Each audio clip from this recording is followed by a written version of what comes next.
এলাম শীতকালীন সবজি মটরশুটি পাকোড়া। রেসিপিটা বানানোর জন্য নিয়ে নিয়েছি বেশ কিছু উপকরণ। তার মধ্যে সবার প্রথমে নিয়ে নিয়েছি 1 কাপ মটরশুটি। মটরশুটিটাকে আমি সেদ্ধ করে নিয়েছি প্রথমে, তারপরে বেটে নিয়েছি। নিয়েছি একটা ছোট সাইজের পেঁয়াজ বাটা, নিয়েছি আদা আর রসুন, নিয়েছি 1 টিস্পুন জিরে, 3টে শুকনো লঙ্কা, নিয়েছি 1 টিস্পুন গরম মশলা গুঁড়ো, নিয়েছি 2 টিস্পুন ধনে জিরে গুঁড়ো, নিয়েছি 1 টিস্পুন হলুদ গুঁড়ো, নিয়েছি 1 টিস্পুন নুন, আর নিয়েছি 1 কাপ বেসন।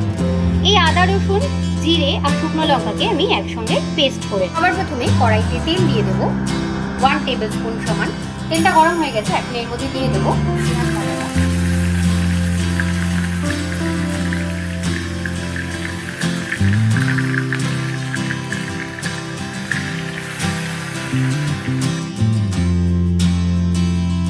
এর মধ্যে দিয়ে দেবো আদা রসুন শুকনো লঙ্কা জিরে পেস্ট।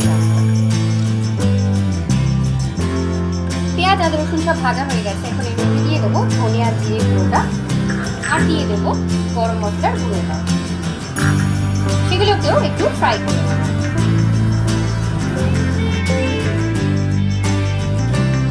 এখন এর মধ্যে দিয়ে দেবো বাটা মটরশুটি।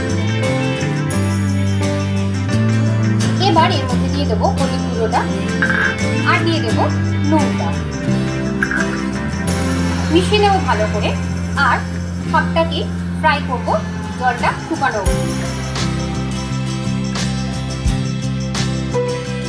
নুনটা নিয়েছিলাম সেটাও এখন এর মধ্যে দিয়ে দেবো।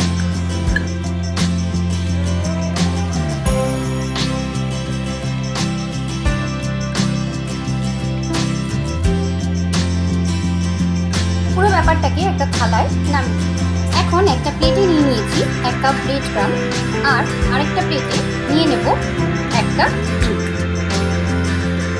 ডিমটাকে ফেটিয়ে নেব। ডিমটার মধ্যে দিয়ে দেব 1/2 টিস্পুন নুন। এখন এই মটরশুটিটা থেকে একটা করে ছোট করে লেচি কেটে নিয়ে হাতের সাহায্যে গোল করে নেব। তারপর হাত দিয়ে প্রেস করে এটাকে ছোট ছোট চ্যাপ্টা আকারে করে নেব।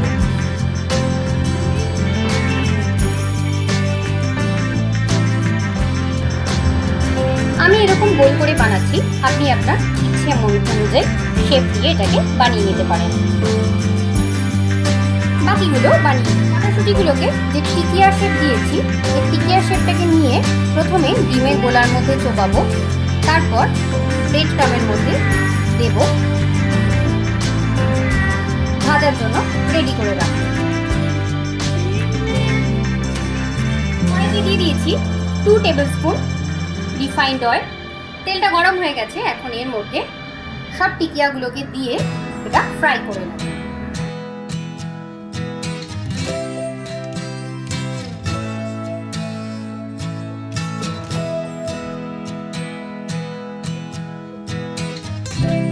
তৈরি হয়ে গেছে আমাদের আজকের রেসিপি মটরশুটির পকোড়া।